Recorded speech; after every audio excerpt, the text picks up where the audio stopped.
Today we have this special guest, as you see. Her name is Sabine, and we're going to be talking about great stuff, art, especially space, obviously, and other great things that she's currently working on as well.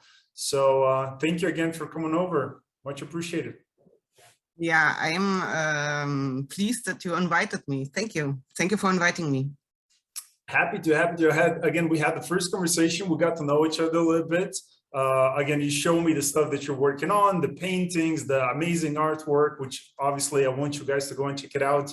If you love art, if you don't, I mean, it's related to space, and I think you will get in, you will eventually fall in love with it because it's awesome. So the question is, the way that I want to start the conversation, obviously, like during the COVID, I've seen a lot of the people who actually, like, I haven't seen that before, or maybe because, you know, I started to work on majority of the projects before and during the COVID also, that's one of the reasons. But during the COVID especially, like I see a lot of the space artists came up like on Instagram, on Facebook and things like that. So where did your personal passion for art and then later on for space art started? Also, I always like art. I'm an artist since more years than COVID takes. And I'm always interested in science and art and the combination of art and science. And but I have to admit that COVID forces me to go to Facebook, Instagram, and all the years people told me, yeah, you have to go to Instagram and Facebook, and I wasn't so convinced, but then I did it, and it gives me a push, I have to admit. And I also had suddenly more time. I'm doing my art part-time because I have a job to earn my living. And I know not so many artists who can live from their artwork. But since years, I have currently exhibitions, and not only about space. I do also other paintings, landscapes or portraits, and you can see here in the background a picture. This is an older picture one. This is in Malaga, near the Picasso Museum, and I like the landscape. So I did a lot of paintings actually, but I'm interested also in space, and I think space exploration covers so many different areas like chemistry, physics, geology, biology, computer science, engineering, and just about everything. And I'm an artist, but I'm interested in science in general. And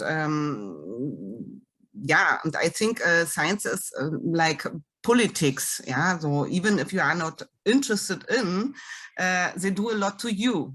Yeah, yes. And it's also with the science.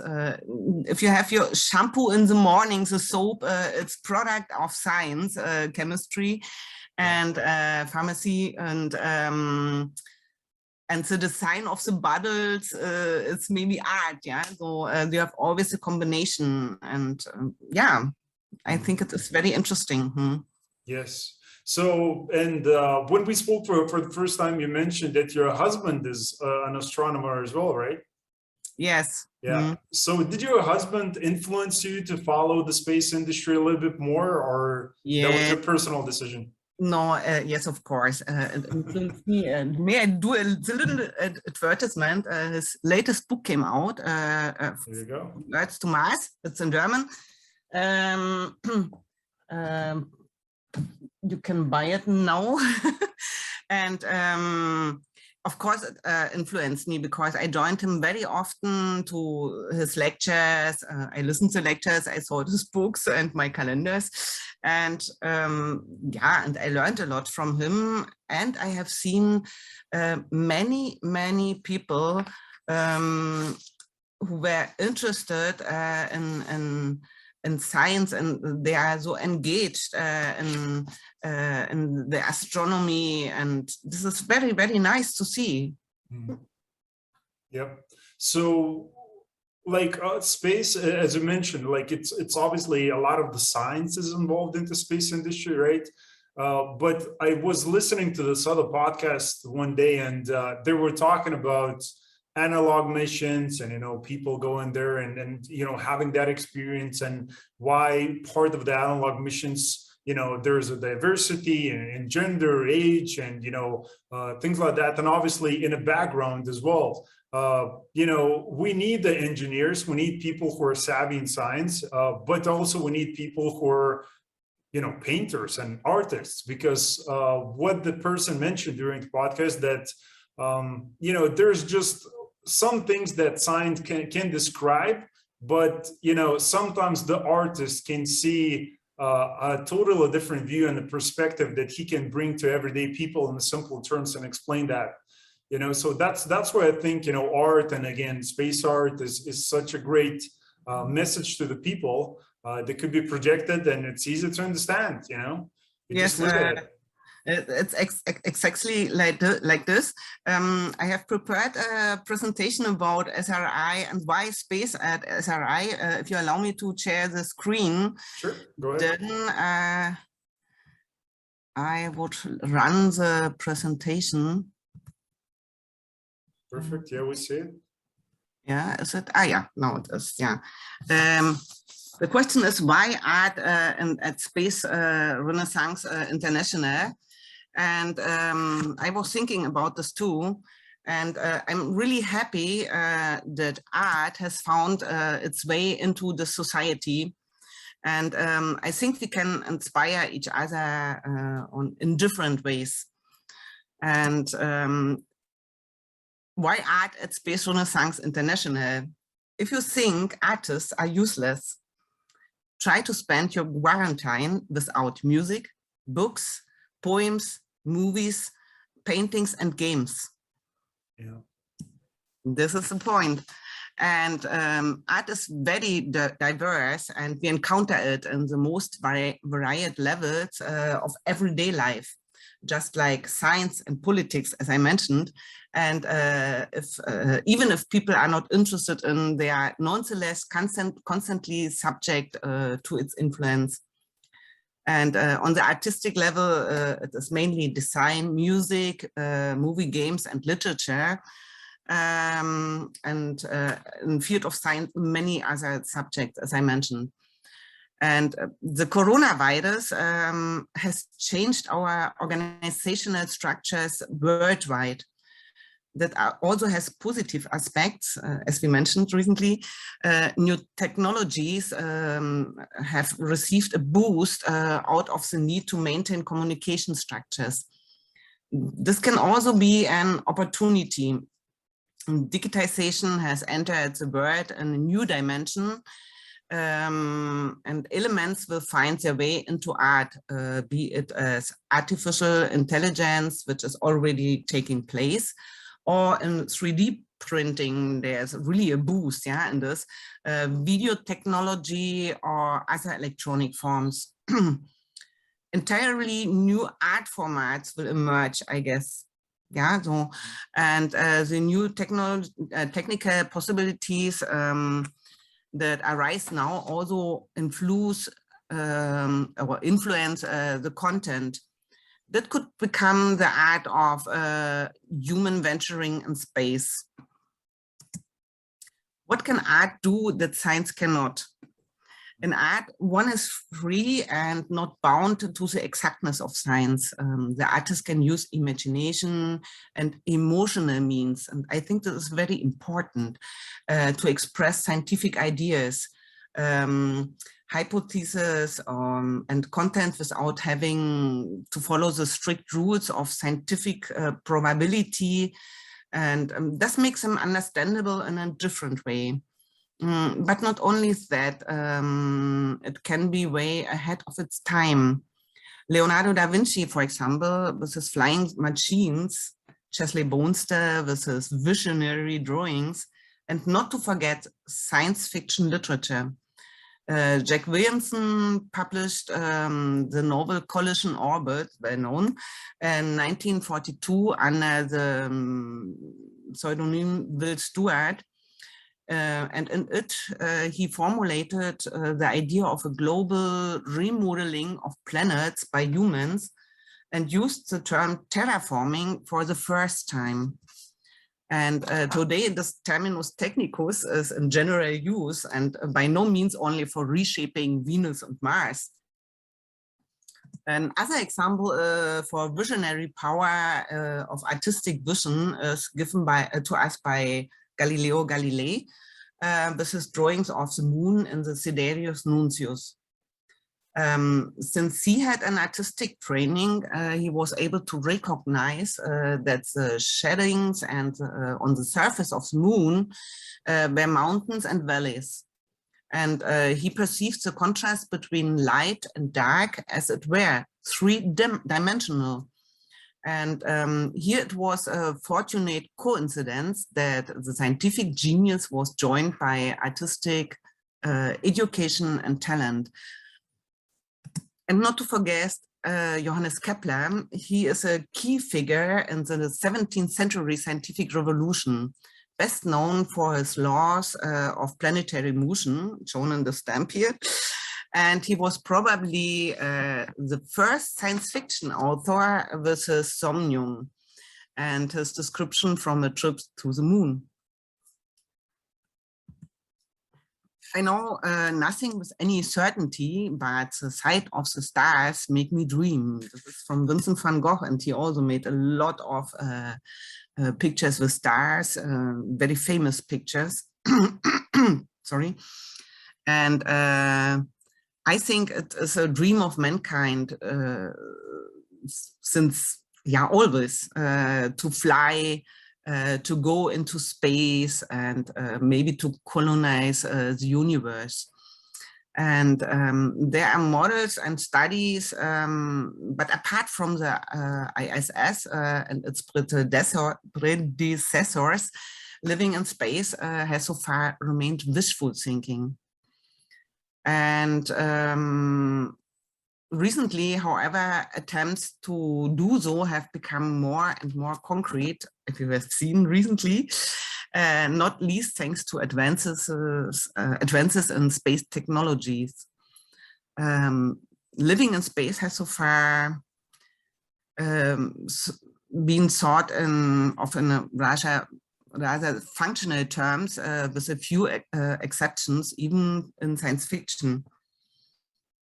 And what I wanted to say also is in the Renaissance, many scientists were also artists.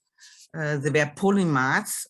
Nowadays, branches of science are so specialized that there are hardly any polymaths left.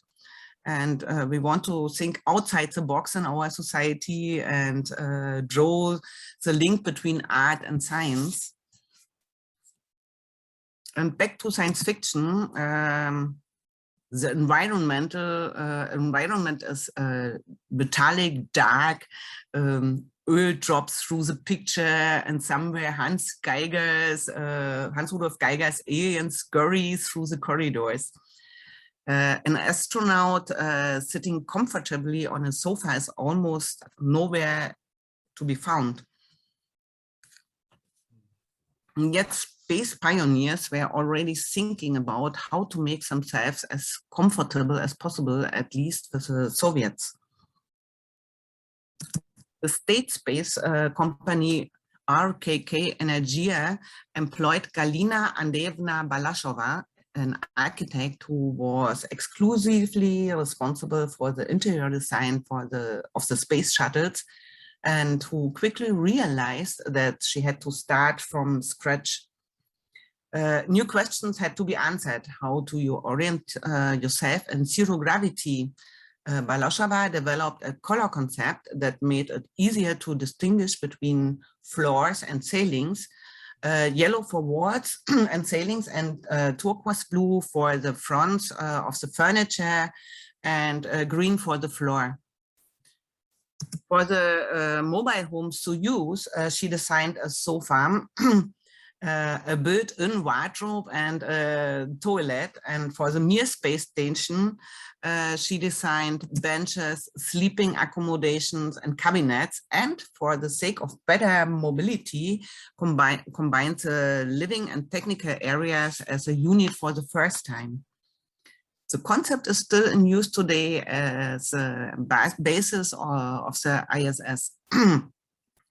And when the two modules of Soyuz and Apollo were coupled together, the Americans were somewhat envious. Balashova says, she said this, because their spacecraft was not orientated toward quality life, but only toward technical possibilities. When we think about space colonization or colonization of space, it will be the case that people will one day leave the Earth behind us or behind forever. And but they will take with them, in addition to the technical equipment, their experiences, their culture, language, religion, and education. And you may have observed that every astronaut, cosmonaut, taikonaut, or whatever their name is, has taken a mascot with them into space. You see it very often. And they took something with them that reminds them of their home on Earth. Yeah. And I think so it will be with people who leave Earth to live, for example, on the Moon, Mars, an artificial habitat, or elsewhere in the Milky Way. Here's also an animated version of this drawing, it's an iPad drawing animated. And but the people which will leave the Earth will take their memories, their images of Earth, photographs, or other things with them, and will build on them their new living space. Yeah, and I think a new kind of art and culture will emerge, maybe a new religion, and perhaps a new form of government, a new legal system, and as I mentioned, possibly a new religion.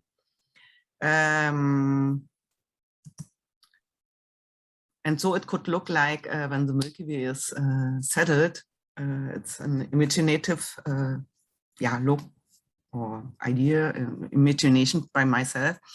And with habitats and connected together. And I think we live today on our Earth in a world of abundance, and but the resources are limited.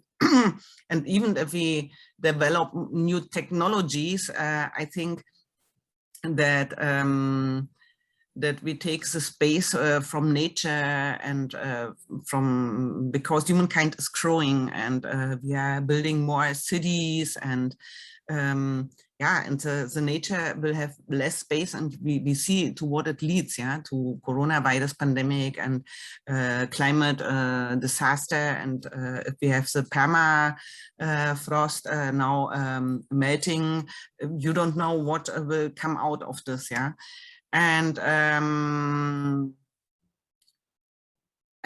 people have to leave the Earth,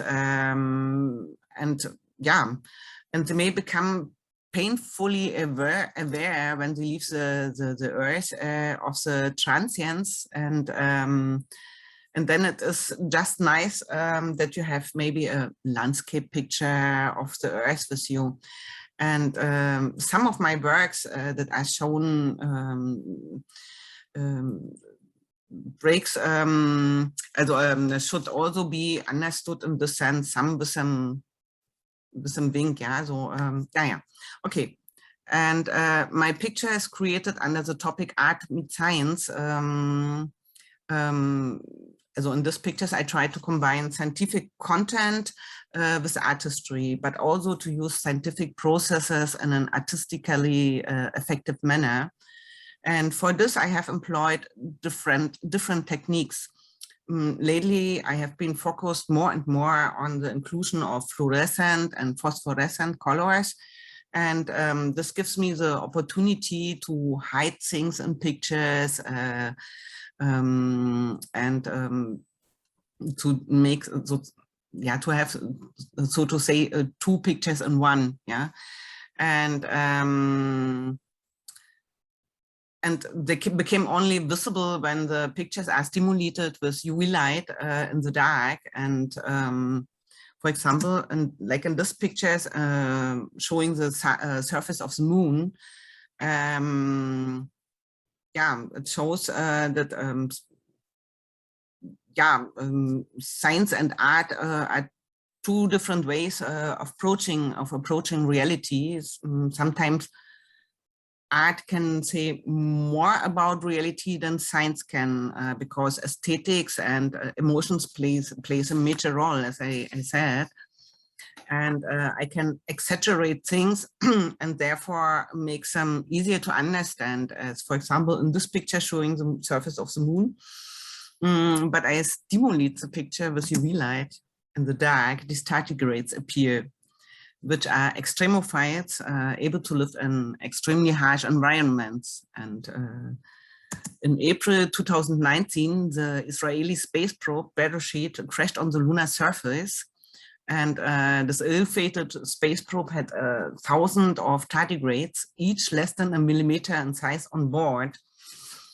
And yeah, they are still there. They can survive, and they can also survive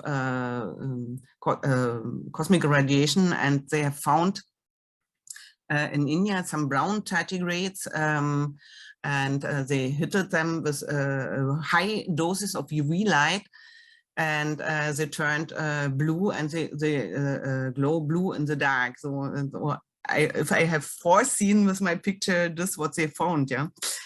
And on this picture, you can see a cosmonaut in space. And if I hit this work with UV light, you can see the light pollution on Earth. We have these two pictures. So it's one picture, but you can see it compared together. And this picture gives an imaginative look at what it might look like beneath under the icy skin of a watery moon. And I think if there is life on such worlds, they are looking for this really, Enceladus, for example, then I think it exists in simpler form. And I have pictured here bacteria, admittedly oversized again, but they also would have also to be extremophiles who would need to endure cold world that is perpetually dark. And in my pictures, I try to build a bridge between art and science, and not only thematically, but also in terms of color technology and color experiments. And we would like to use an art platform of SRI to present and exchange ourselves artistically on an international level. And we would like to enter into a dialogue with scientists and all interested people. And this for me is very important, that we have not only the specialists, also the interested people, and develop projects and cast our ideas and thoughts into artistic content. And just we built a Space Renaissance art group. So this picture is from long ago. We have no more members now. The group was not long ago founded, and it's still developing and hopefully growing. And yeah, and this Space Renaissance art Facebook group, we are interacting already.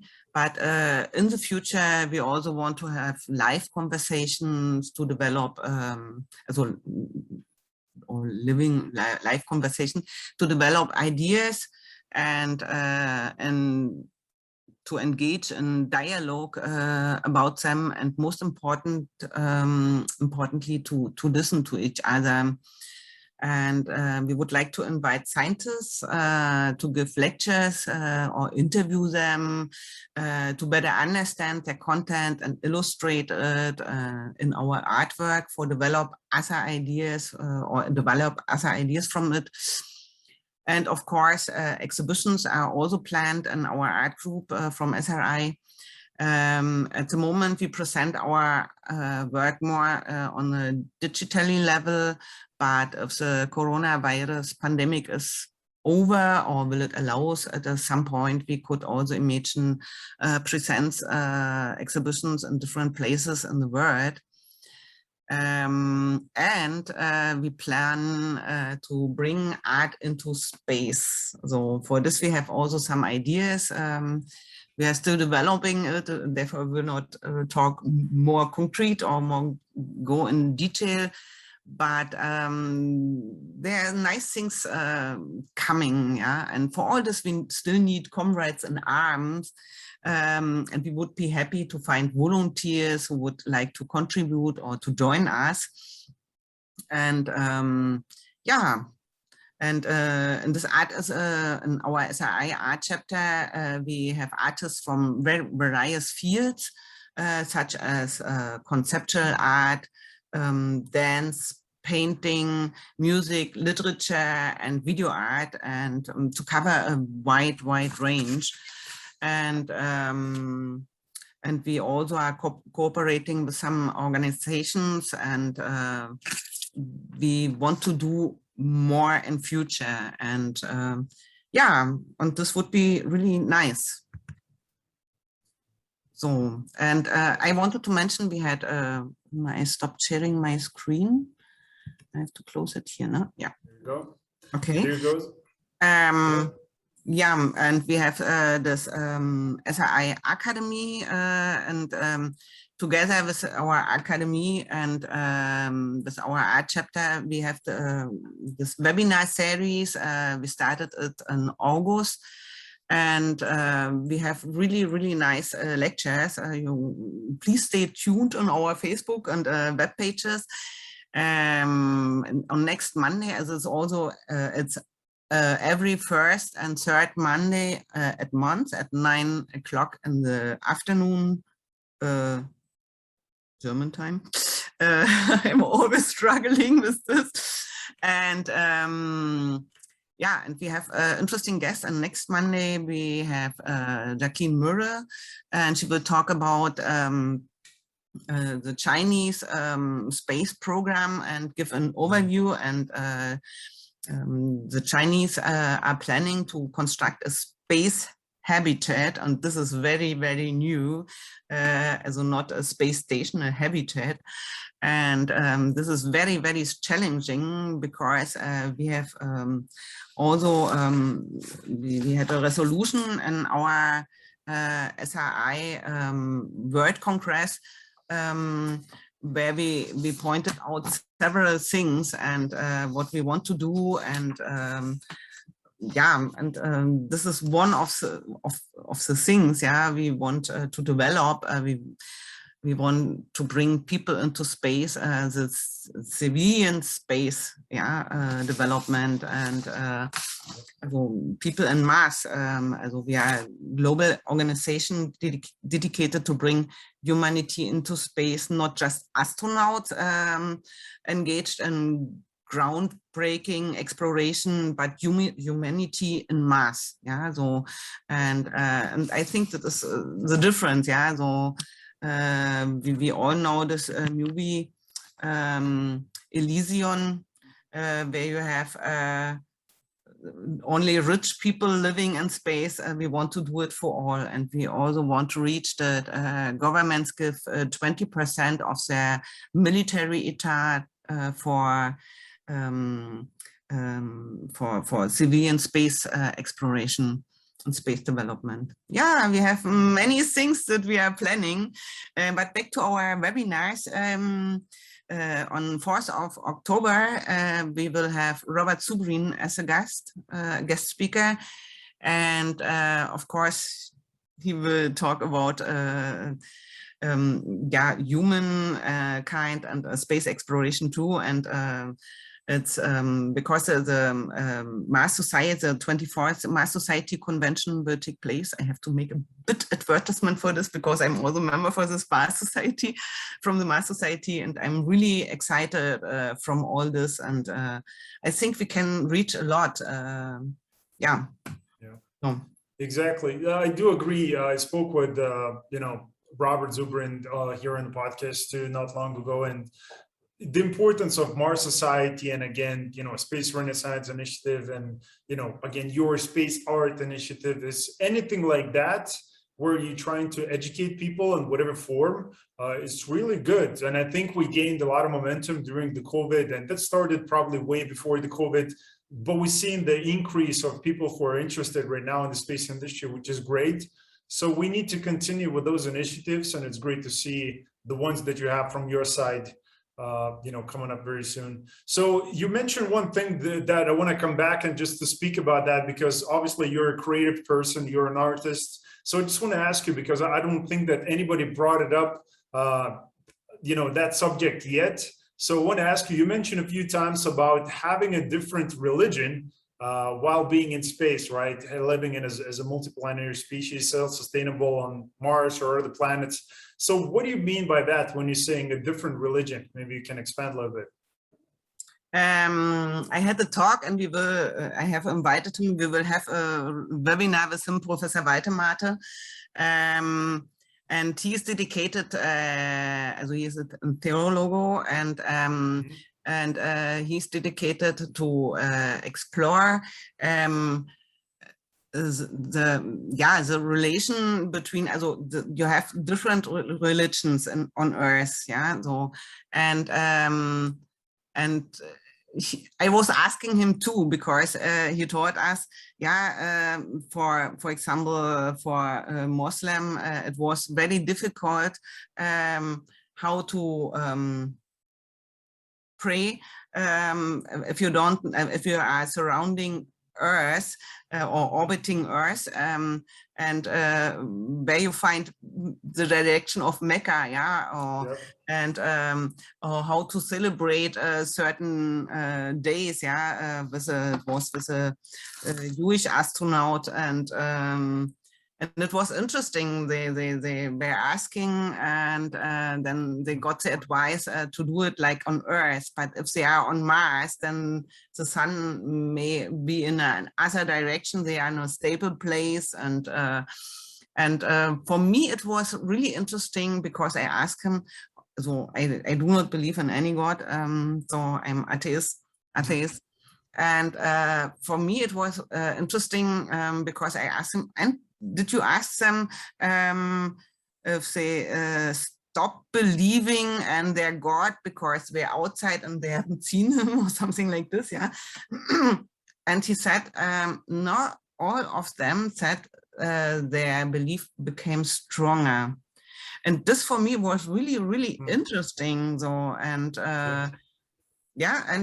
you don't know what will come out of this, and if they are together on Moon or Mars, and living there, if we have the condition to live there permanently, because still is space radiation. So we have to find a solution for this. And and other problems we have to solve, atmosphere and so on.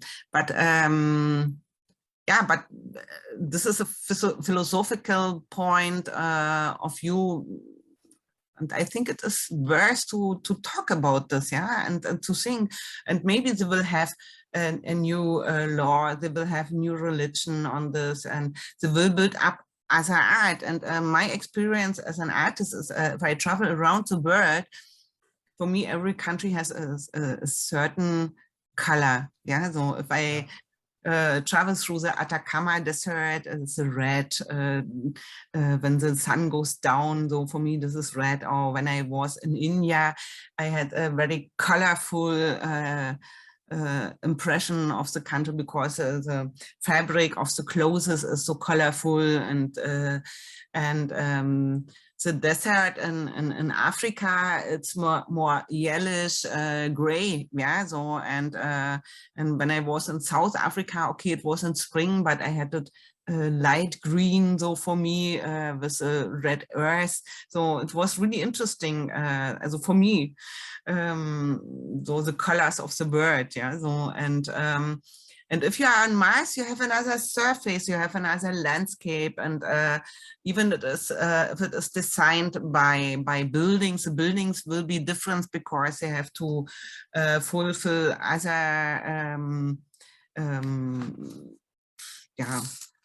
requirements, and maybe new plants will be developed or designed, yeah. So because they are researching in greenhouses what they can grow in this environment, but maybe some plant will adapt with the surface of Mars and with the Earth there, and something new will come out. Yeah, I'm sure of this. Yeah. So and yeah, this is really exciting and interesting. So and artists can maybe say, oh, a plant could look like this, or yeah.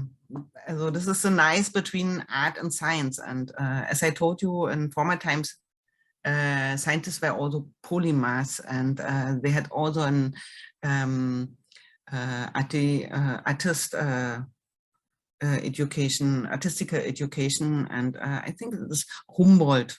When he did his trip through South America, he was drawing all the animals and plants. So they had to have a certain knowledge of art. Yeah. So that's really amazing, and that's what I wanted to talk about religion. Obviously, how, because you brought up a good point. You know, if you're have to be facing, you know, Mecca, if that's, you know, Islamic culture, and you have to pray on a certain time, how do you know when you travel into space, let's say towards Mars, with the technology that we have, could take 7-9 months, or, you know, once you're on Mars, like, how is that going to look like? Are you just going to, as I said, abandon your belief system, or how, you know, how you're going to take a look at that situation, you know, where when things are going to be there? Because obviously religion for a lot of people is important, very important to them personally, and, you know, I do understand why. Yes, it's important. I agree with you. Also, I don't know how they do this. Also, they will find a way according to their religion, and Also, so one thing that I wanted to ask you, when you talked about, you know, people and travelers, and including yourself, when you go through the world and you see these different colors of different countries, and, you know, and like being here on a planet, you know, we tend to, when we talk about the space art, obviously you're painting, you know, moon, Mars, and the surface and things like that. So going further into the future, you know, 20, 30, 100 years from now, what do you think people will paint while being on Mars? Are they going to paint Mars, or are they going to paint Earth? Maybe they will paint Earth. It could be because if people settle on Mars in 20 years, maybe 30 years, I don't know when it is planned really, or we can realize this. But they are not so far away, or not so many generations away. Yeah, in 100 years, it's only 1 or 2 generations, and they will remember. As I told you, they will take with them memories, and there are also some astronauts who painted their experiences, and I think you will have always people painting, drawing, or doing music. I was astonished how many people play an instrument in our society. It was funny. And yeah, it is really nice. And I think everyone is,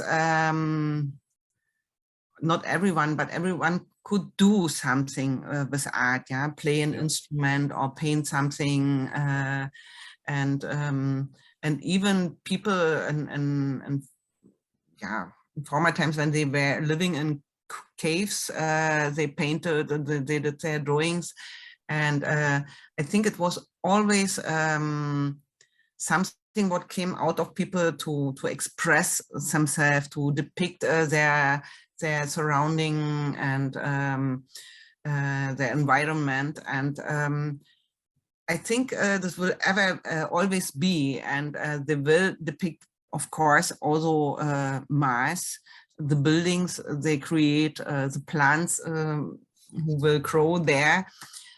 Of course, they also will have their dreams. Yeah, and you can be sure the development of technology, you see in computer sciences, it's increasing so fast, and yeah, I think AI will also play a major role in this. Yeah, and Oh, you mean in art? I think, of course, yeah, there are a lot of examples I have seen where computer were teach something and then they made out something different, or they draw portraits, and so I think there will be something really nice, and I think coronavirus has forced this development a little bit. Yeah, I've seen it as well. I remember when, especially like on social media and TikToks and all these places, like I seen some people, you know, they're creating a video and said, you know, I told AI to make a, you know, a picture of a car, and whatever AI came up with this, you know, interesting looking, you know, it's like, so what is a car to, you know, machine learning, you know, deep learning system is, you know, whatever it understands. So that's what it makes. So, and it turns out to be very artistic like, you know, but for the people, I do believe, like, you know, AI is great in, you know, to that degree, but I think you would agree that, you know, painting yourself and creating an art piece and projecting the thoughts that you have in your head onto paper or onto canvas is a different thing. It's probably more relaxing, and, you know, you just, you know, you just in a zone with it. And especially if you love to do that, you know, like not long ago, just, you know, just a few days ago, we had Inspiration 4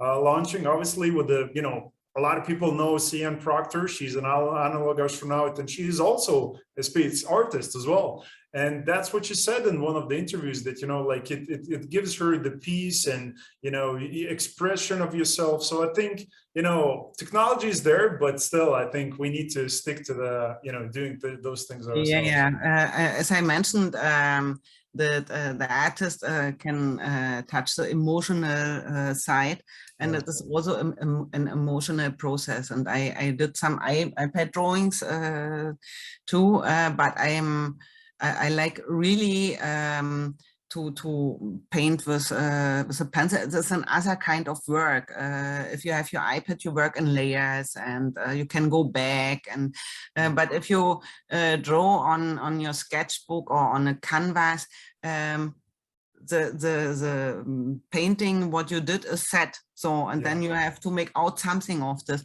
and it's another kind of work, and you have to smell, you have the haptic, and it's like reading a book. Yeah, so if you like, I have a lot of books, and still they sell a lot of books. Sorry for the trees, but it's different to have a good book in your hands and smell the paper, the painting, the paint, the color, and if you can turn the page, and if you have a nice paper, so it's different than to have an ebook, and even photos. Of course, young people have their photo album on their iPhone.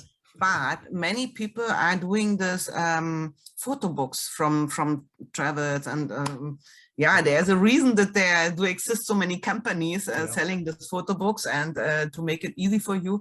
But people like it if they are sitting and they can go through their memories and take it out of the self-system. It's just something that you cannot take away from people, because we are emotional creatures. We have our sensors, sensory acuity. We have visual, auditory, kinesthetic, and we love to touch and feel stuff. And that's why I believe, people are coming back. That's why people love to have, wooden tables at home and furniture that's made from wood, or it's saying books and smelling those books where you go through the pages.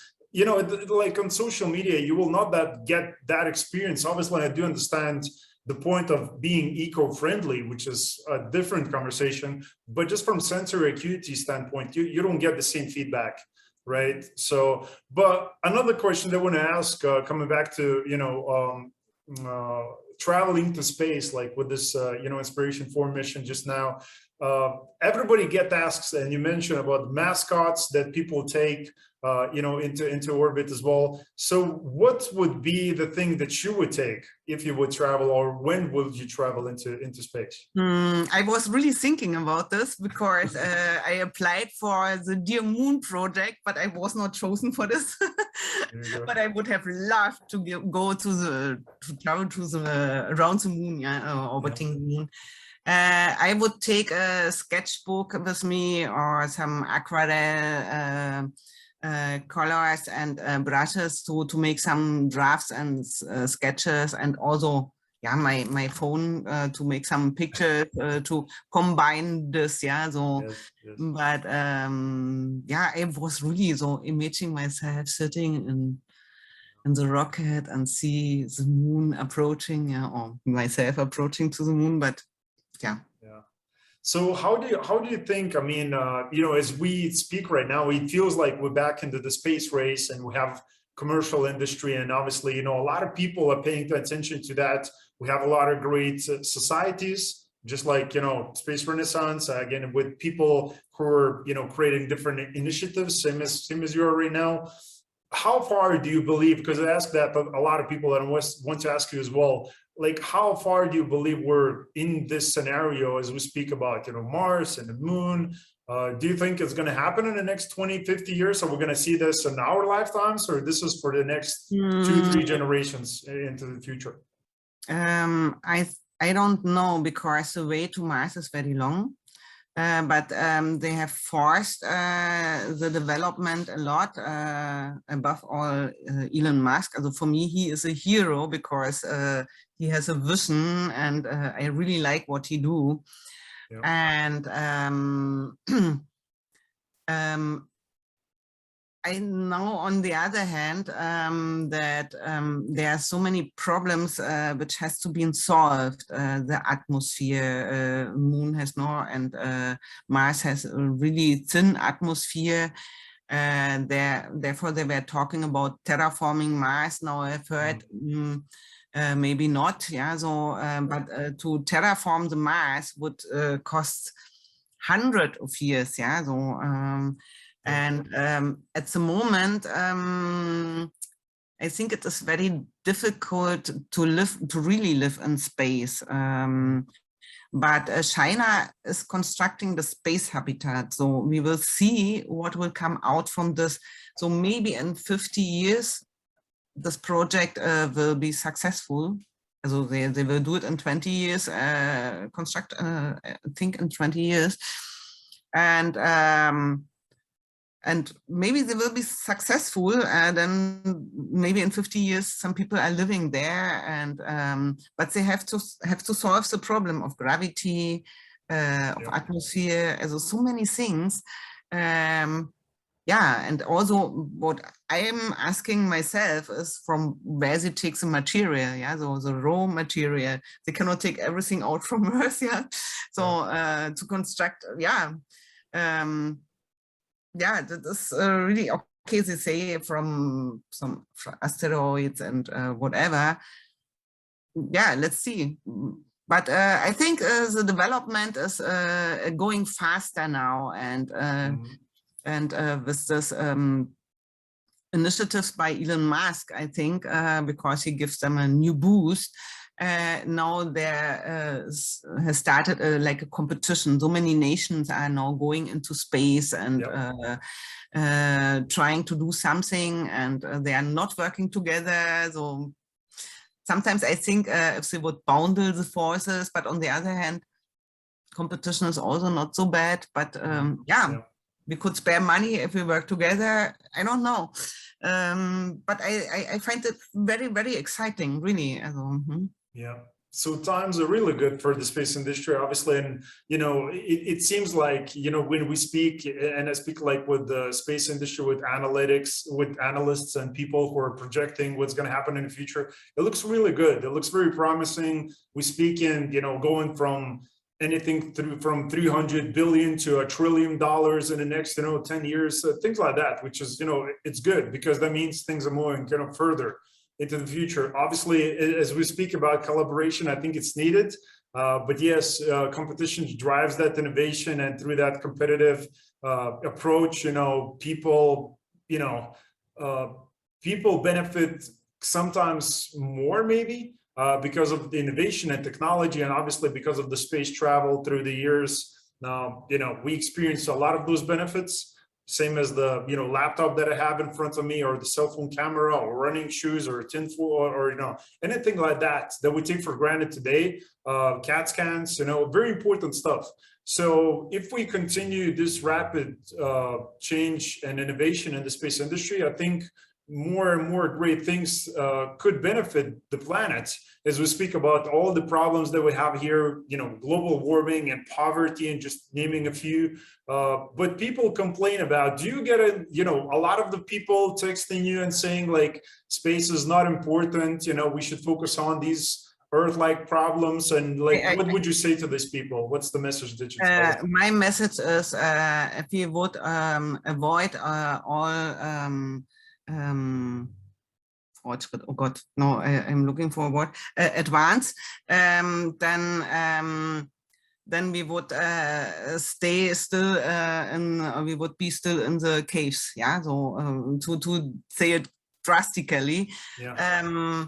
But we would not have cars. I remember, okay, I was not living at this time, but when the first cars came out, people were warning, oh yes, and they're killing people. And yeah, okay, they have a lot of people killed by cars and by accidents, but we take it for granted to have a car or other things, yeah. And I think it is necessary to go on in this, and yes, I know this discussion when the first tourists went into space, and people wrote, yeah, we could do something for the people in Africa against hunger, and yes, we could do that, but we would not solve the problem. If we do the space activities, as I told you, we are looking for new places outside of Earth, and the research is more wide ranges, as we discussed at the moment. They are also looking for Earth-like, also stars with Earth-like planets, and but they are many light years away, so it would take 100 or 150 years to go there. So there, people are thinking also about a generation spaceship. I don't know, but I think this idea is not more in the idea. But I like the idea, so like an astronaut going into space, yeah. And also I find it inspiring. And we do not have enough sources on Earth, and even if we develop more technologies, as I mentioned at the beginning, we will take away from the space from nature, from the animals, and from the plants, and we cannot cover the whole planet with houses. Yeah, to live in, we have to will have fields. We will have or need. We will have we will need fields. We will need forests and nature in general. Yeah. So and I will not talk about overpopulation, because we don't use this terminus technicus, because we find that every human is useful or of value. but humankind is growing, and we are becoming older and older because of technical advance and science. And yeah, I think we will also solve the problem or the many problems we have to settle into space. And art can also help to design something and to find maybe also a solution. Yes, yes. So I think one of the solutions will be, as we speak about art, is definitely, you know, inspiring people. And, you know, I mentioned that a few times already with inspiration for, but name resembles the reason for the mission is to inspire people, right? And it's a first all civilian mission to go around in orbit for 3 days. Awesome, great.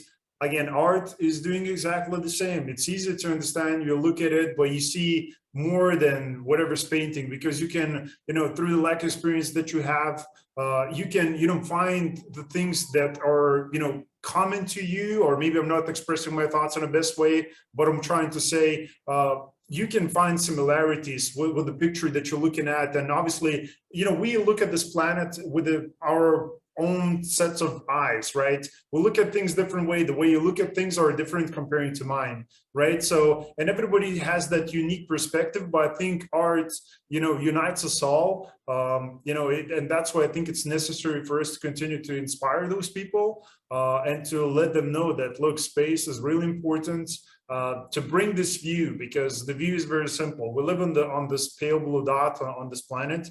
But we need to continue to explore, because that's naturally what we are as people. We explore the planet. We still do until this day. We didn't, you know, did it, you know, fully 100%. So we continue to do that. But we need to, you know, venture out into space and explore what's happening there too. So question for you, and obviously, you know, I've seen the paintings and I'm looking at those paintings on Instagram right now, which, by the way, you're going to find the link, guys and girls, so that you can go and check it out. And I don't know if some of those paintings are for sale. They probably are. You're going to find included the website too, that you can go and check it out for more in detail, or you can get in contact with Sabine herself and ask her about the paintings. But I've seen some paintings where you have spaceship or like a UFO or something like that in the painting. So as we speak about venturing out into space and exploring it, what's your point of view on that, on a, you know, extraterrestrial life form being out there? Do you believe it exists? Of course, I do believe. We have, I don't know how many billion stars and our Milky Way, and more in the universe in total. And do you really think we are unique? As humankind, we may be unique, but I think we are not the only one, also the only planet where has been developed something. And you know, we had 6 times, is it called times, eras, also, and 6 times, also, the life on Earth has been extinguished by some disasters, natural disasters. We had the dinosaurs, and when they were extinguished, a new life has developed, and not the biggest have survived, and not the smallest. So the what was in the middle has survived, yeah. And this leads me also to the question how aliens could look like, or what could happen there, yeah. And the other thing is, I'm thinking very often about this, because I'm a fan from SETI Institute, and if they send signals into space or are searching for signals. And my question is the communication. Yeah, if they may be developed, but maybe they have no ears. They have like the bats that they orient in the environment in another way. Yeah, with this shell. I don't know what's shell in English. how is it called? What ultrasonic, no? Ultrasonic. Yeah, genau. And we don't know what other development would be possible. Yeah? So we have in Australia the kangaroos with what's it called? What they have in front where they grow up their children, and you will not find it in other places in the world. So and you don't know what has developed there, but I'm quite sure that they do exist, and you have to take in mind also the distance, the long distance, it's light years, and we cannot imagine to reach this. We would not live long enough. You need several generations to get to another Earth-like planet, maybe. And okay, there's 140, I think 40 light years away. They found, but anyway, to have a planet with life on it, I think it is very far away, and we don't know if it is in the same development, like technical development, like we on Earth, what they are using, and but I'm quite sure there is life outside, life in space. I'm quite sure of this. Pretty sure. So it could be, look, because like for me, what bothers me, is the fact that some of the people that I see that are science communicators, and those are very popular people, without calling names, but they have millions of people, tens of millions of people following those people. And, you might get some few people who are, medical doctors, or, they're, people with PhDs, and they read a few books and they traveled a little bit. But when you ask them a question about, other life forms, in the universe, where there's, billions of other, galaxies are out there, literally, people say, no, there's nothing out there. So for me, that bothers me. It's like, how can you even say that and try to back it up with the science? Like exactly what you're saying, because I always remember, I come back to the point. I'm not saying that I'm saying like, oh my God, the UFOs is there. I never spoke with a person in the 128 episodes who is a ufologist, or searches for extraterrestrial life from like people from SETI. I never spoke with those people. But what I'm saying to the people, always try to keep your mind open to possibilities, because there could be a possibility, again, as you said, that they're completely different creatures. And for us to send the Voyager 1 and 2 with a golden plate disc, which I think it was a great Carl Sagan initiative. It's a great purpose and a mission. Again, it's inspiring for the people. But maybe math, as scientists say, and that's where part of the reason they send this gold-plated disc with a DNA engraved and where we are, the locations and everything. And they said, look, if they will find it, they can read it, because math is a universal language. But I'm like, look, it's universal for us, right? That's how we look at things. But maybe they're in a different dimension. Maybe they understand things completely different. Maybe numbers for them is not the things that they're looking at.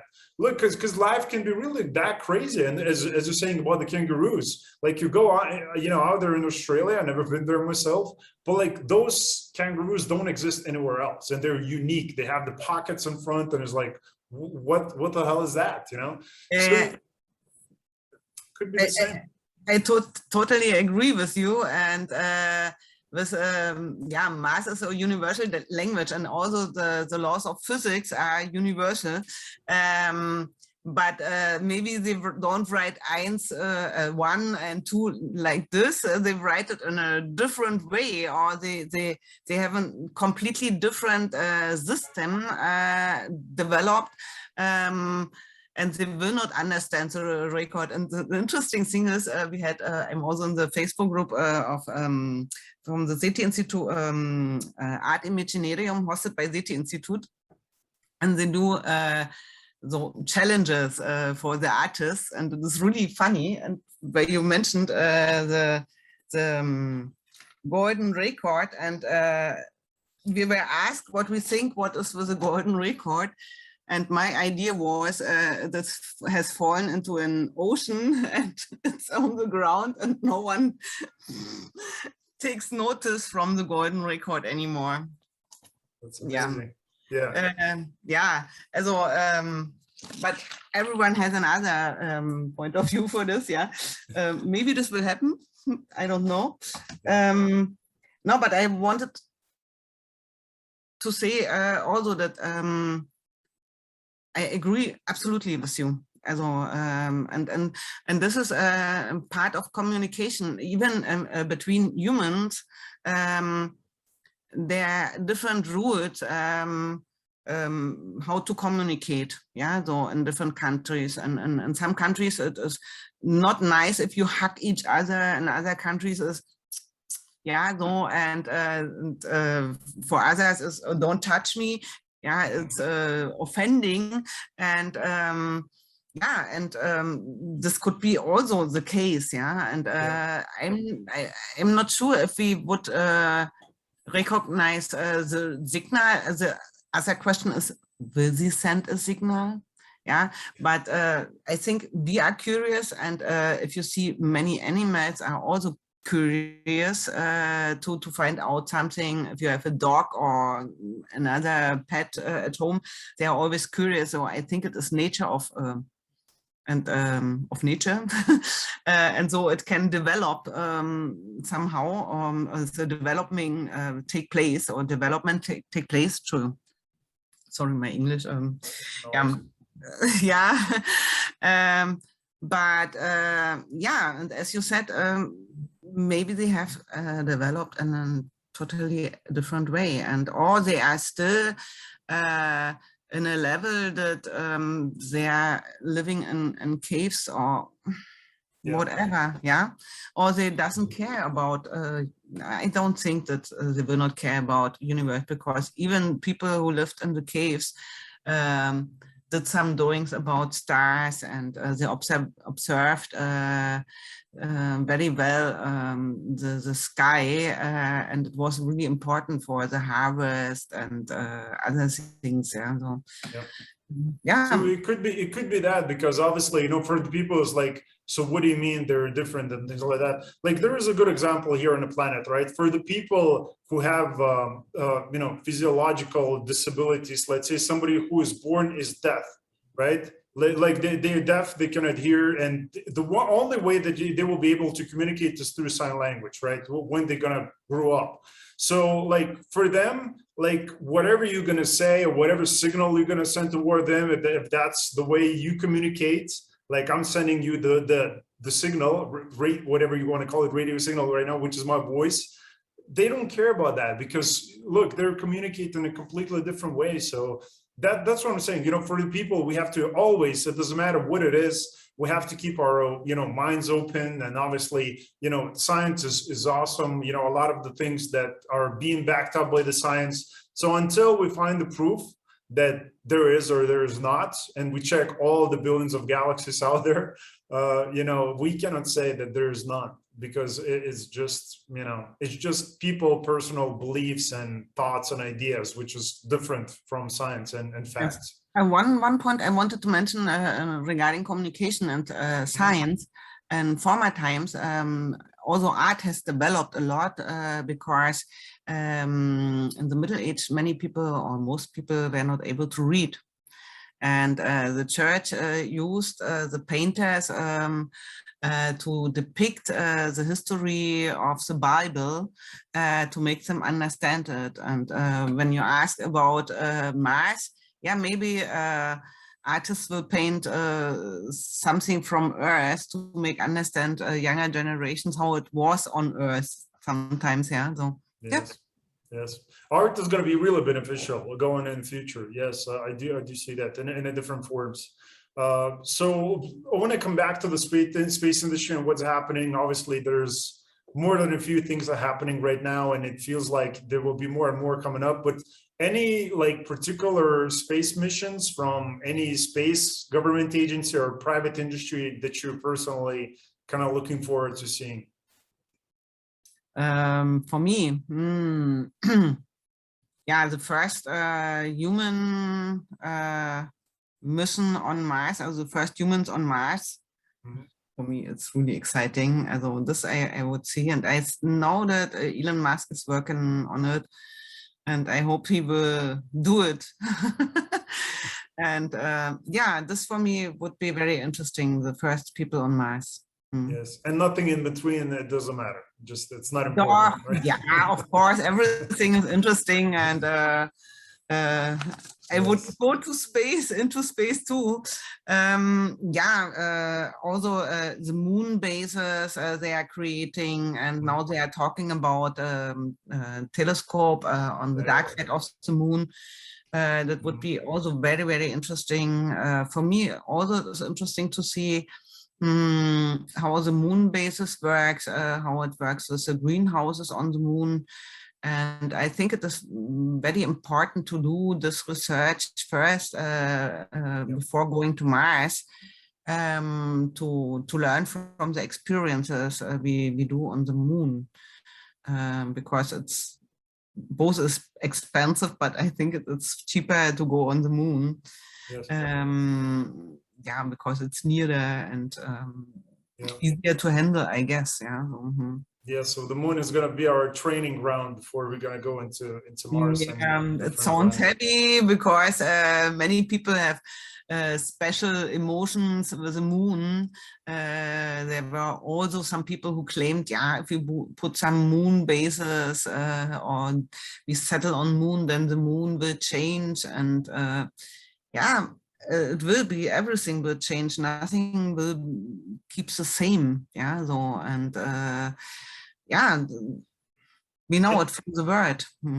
And do you believe, like, just observing people, obviously, you know, you're speaking with the people in the different countries, different nations through, you know, Space Renaissance and, you know, different initiatives, again, your Facebook group, you talk with people and just, you know, overall friends and, you know, things like that. So, which is good, like, you know, talking via Zoom, like, especially during this pandemic, sad, but, you know, it's easier to reach people these days and, you know, to have the conversations and to understand different point of views on what's happening and what eventually will happen, and you can kind of see some trends and stuff.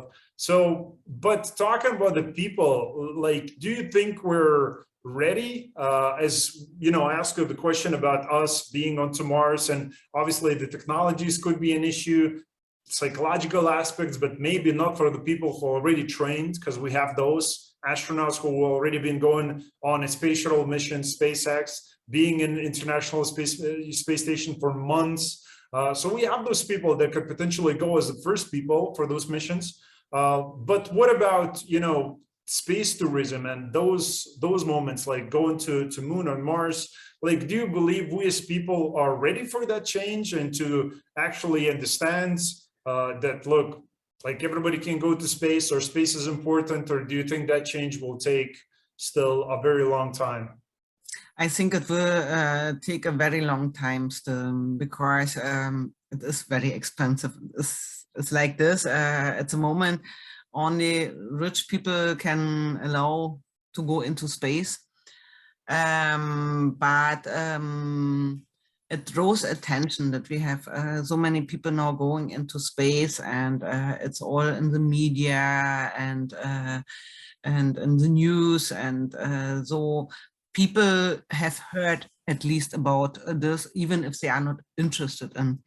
Yeah. And yeah, this is very important. So, and if you do it continuously, then so people get accustomed and then they will assimilate. So I think people will accept this with the time, even people who are criticizing this because they think they could use the money for other things.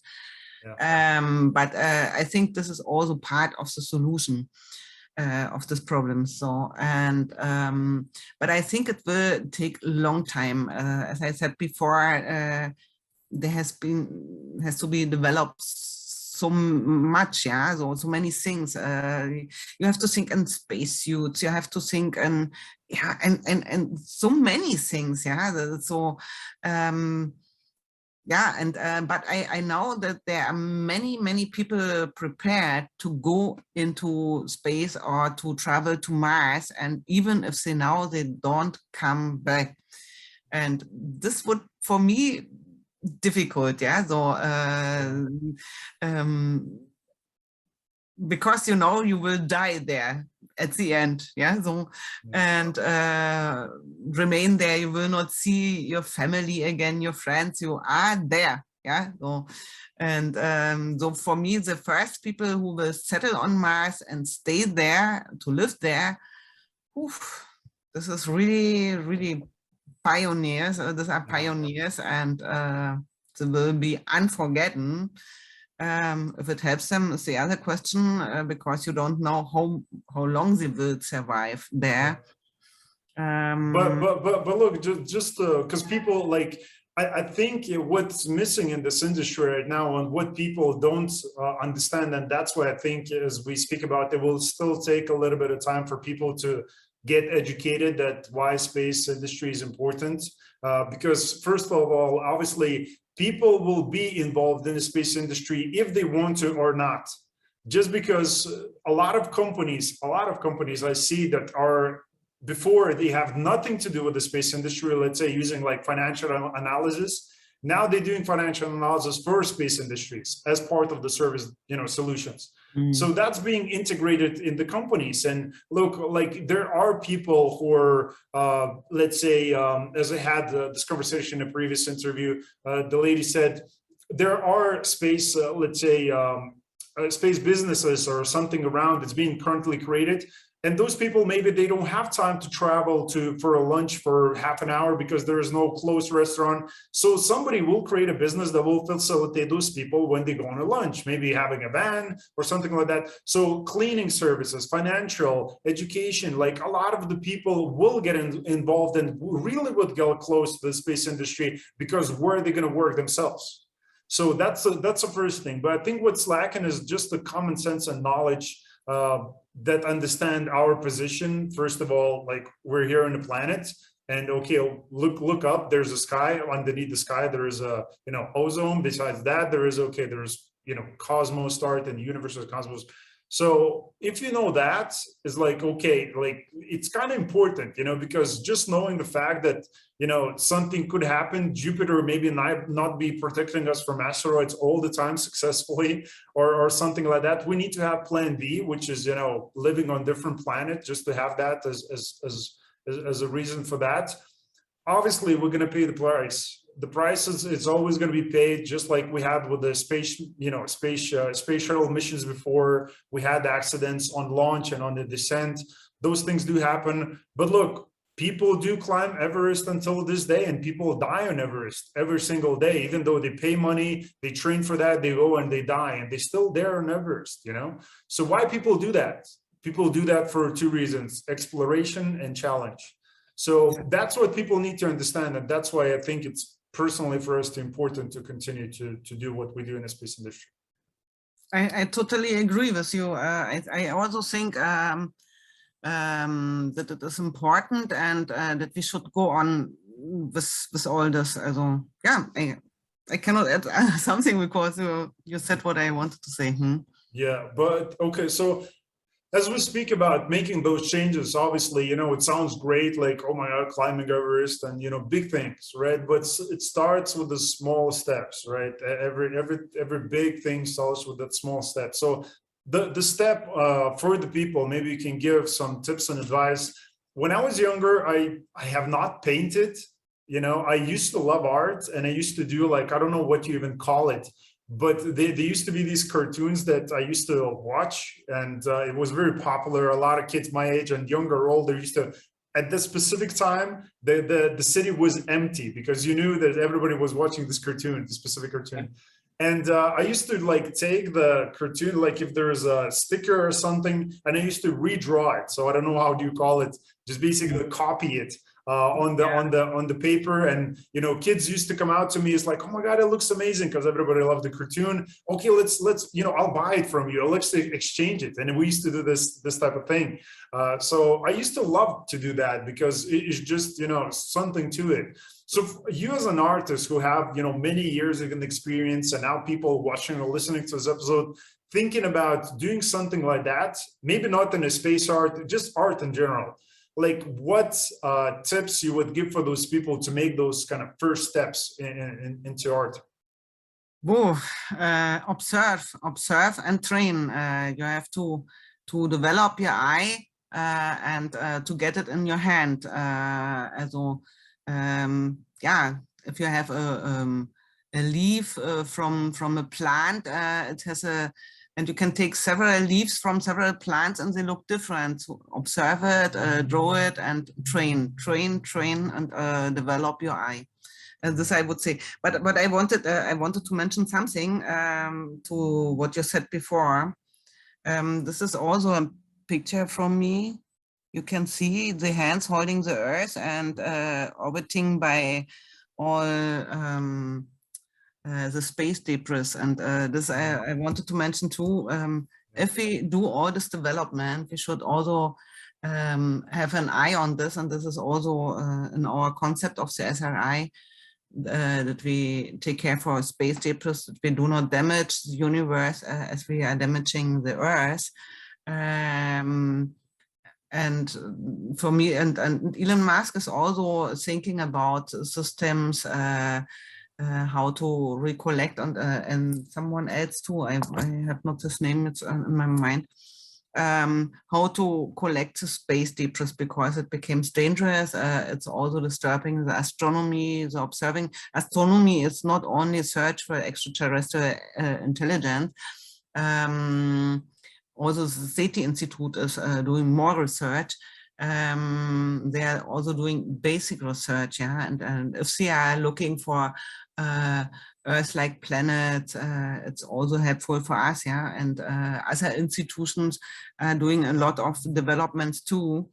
But I think it is very important that we look after this, and this is the dark side of all the competition process. And I think also that I mentioned it also that we need international law for this, that we have certain rules how to move in space, because space do not belong only one nation, it belongs to all of us. And we cannot go to the moon and put our flag there and say, okay, it's now my moon.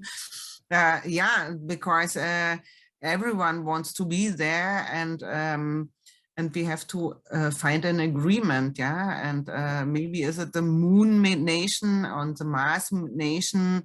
I don't know, but we have to take care for all this of all the things, yeah. And artists can also help and make an understand, yeah. So for example, okay, I will not change the world with this picture, but my intention was these hands are holding so tenderly the Earth, and you see this and looks like something nice, like something like glitter, and then you read yeah, space debris, so and then you start to think, yeah. So I packed it in a nice package, but the message is yeah, quite negative but strong, because strong, yeah, and it matters me. And and I know Elon Musk with his Starlink project, he also was in contact with the astronomers, and he tried to fix this in this way that they can do their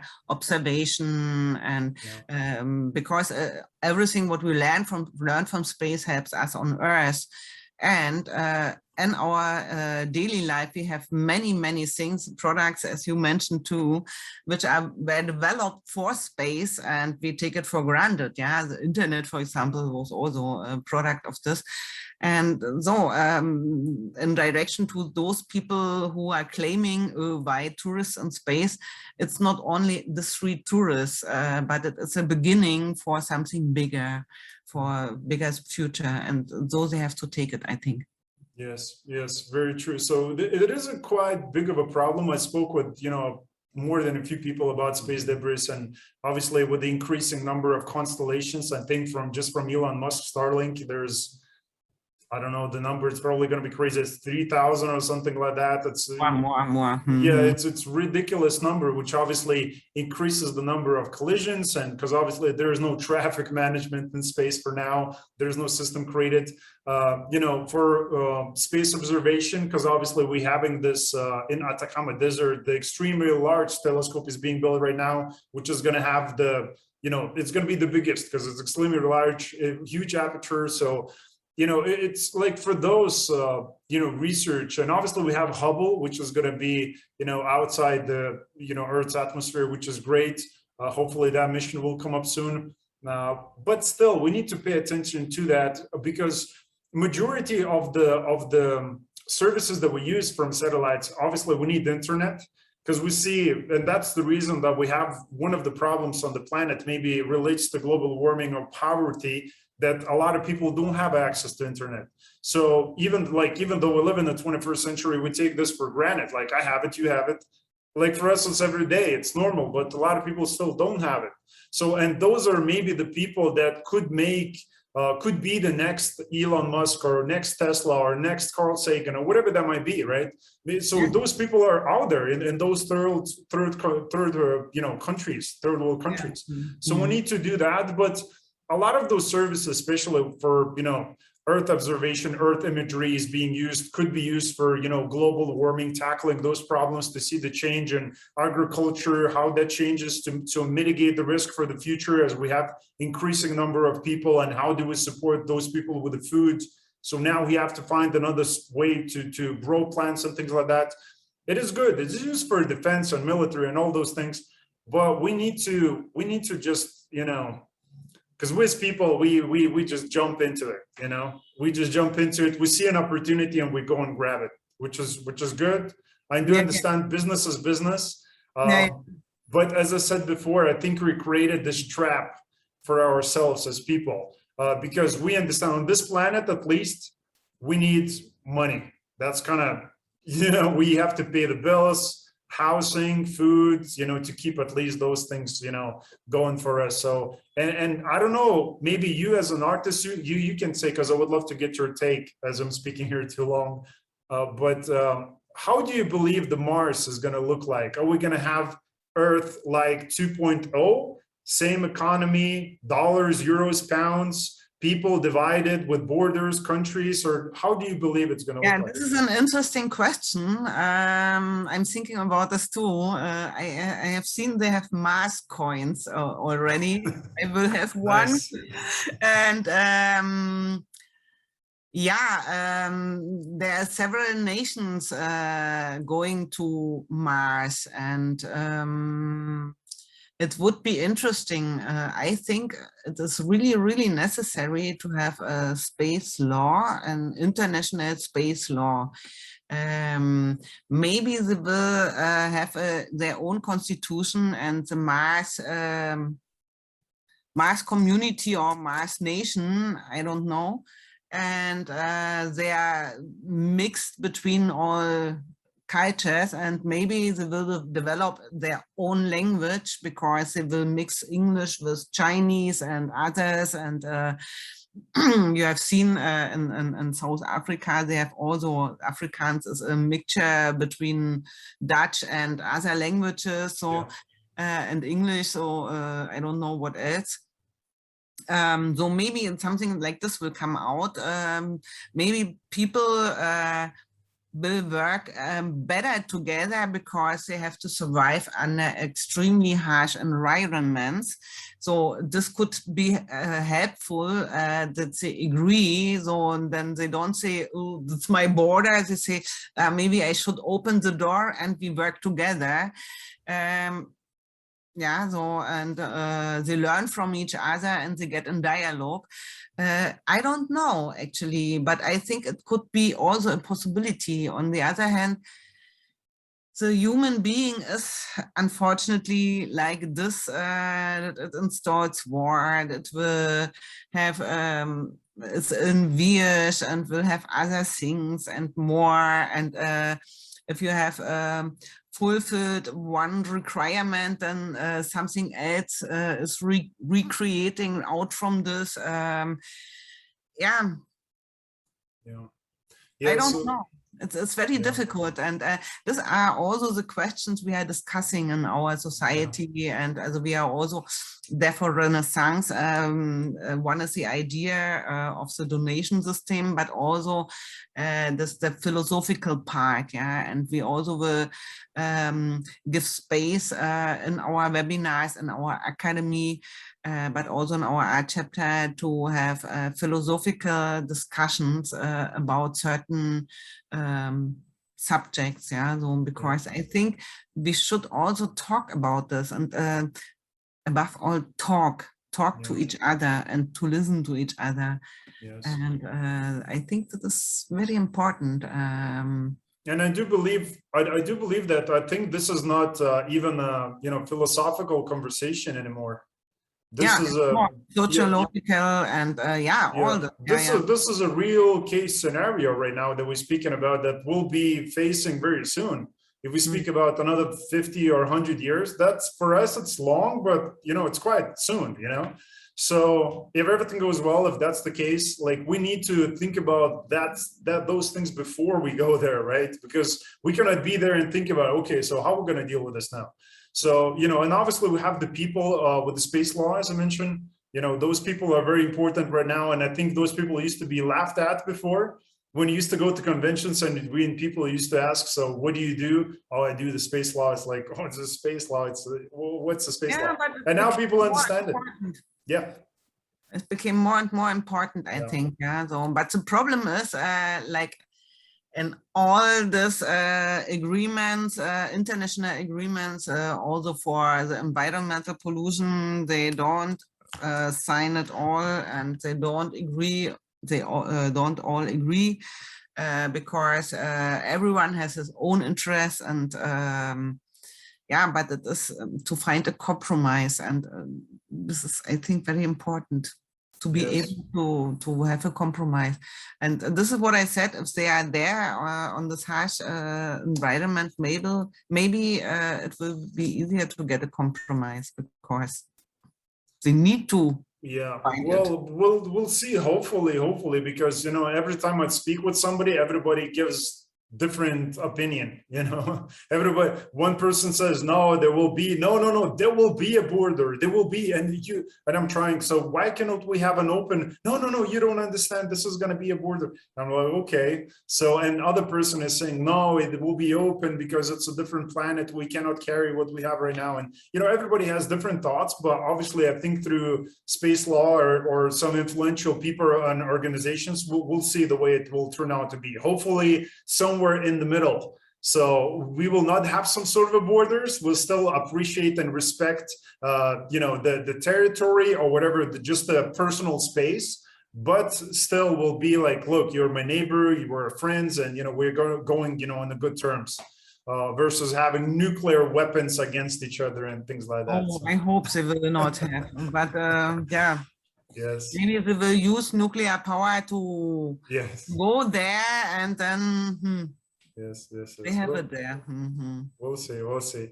Look, so again, a lot of things to discuss. When we speak about space industry, I mean, the topics are kind of infinite, but again, I love the fact that, you, through the space art, you're influencing people in your own unique, creative way, which I think it's really good, because, a lot of it, like in the space industry, is really complex, right? Formulas, and understanding the science and how do you put that. And that's why we have a lot of those science communicators who can put that information, which is complex and, easy for people to digest and understand. But I think there is nothing easier to understand than art and picture and the music and things like that. So, and that's why I think it's really good of what you do. So maybe you can speak about, because you mentioned you're going to have an art, what do you call it, exposition, basically, where people can come in and see you not long ago from now, right?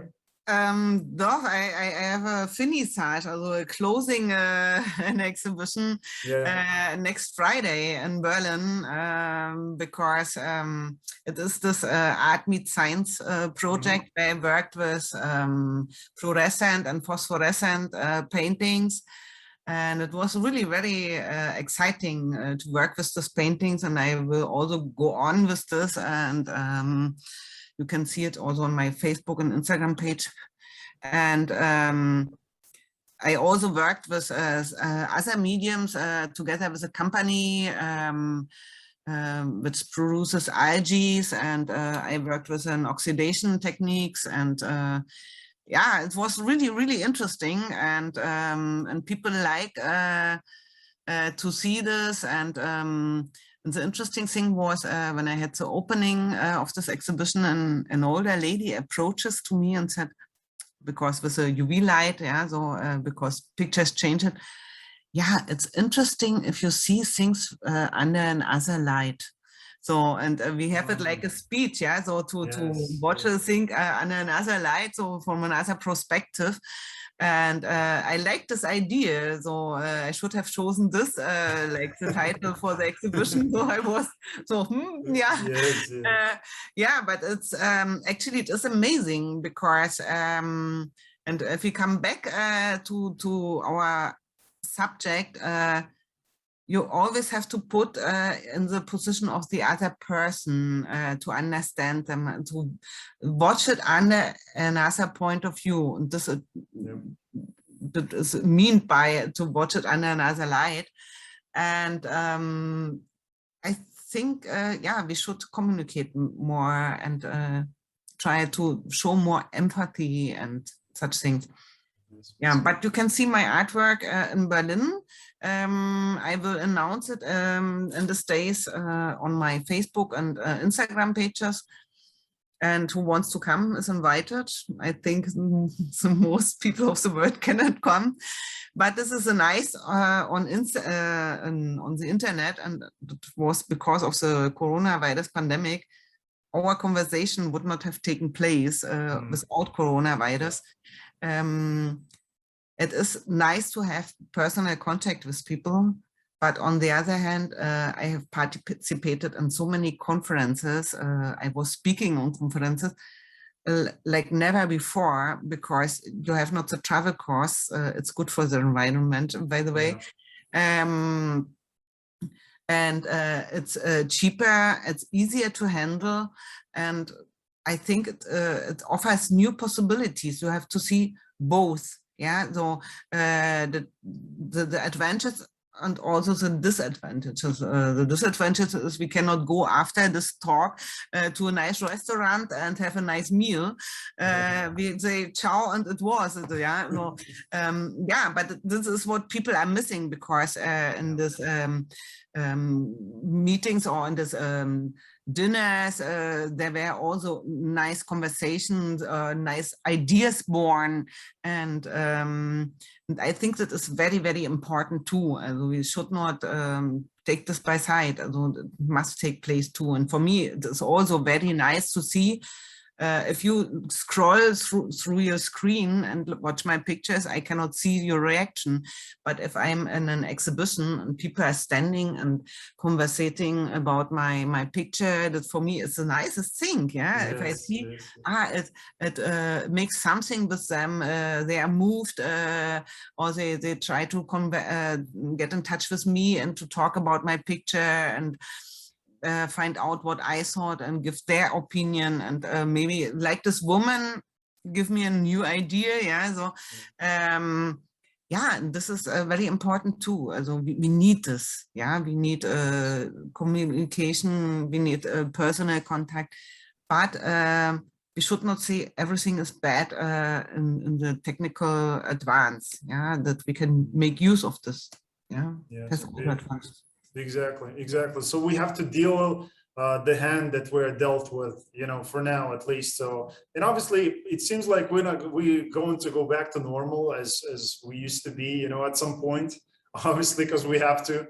Look, it's really great. Again, I really enjoyed the conversation today, and hopefully the people got some ideas also from the conversation that we had about, art, or maybe, exploring that themselves, space travel, Mars, and, those are really, really interesting topics. And by the way, the year is kind of going back, from 2021 to 2022 very soon, another like 3 months, almost like that, right? So I see the calendar behind you, so we're going to find the link for Sabine's, again, website, and I'm sure you mentioned that calendar is going to be there for the people to go and check it out. I mean, go and check it out, the art, Instagram, website, all the medias that you're going to find included in the show notes.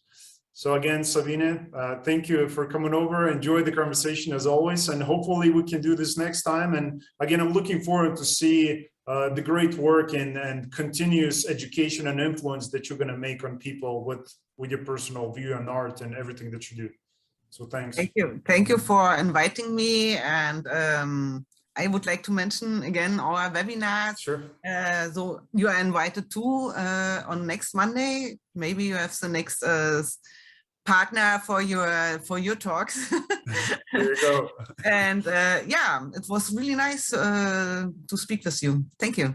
Thank you. So guys, I hope you enjoyed the conversation as much as I did. And if you did, make sure to share this episode with a friend. Obviously beneficial, especially if the person is curious or interested into art. I think that person is going to get a lot of great valuable tips. Space art, something new maybe to explore. So make sure to do that. And until then, I'll see you in the next episode.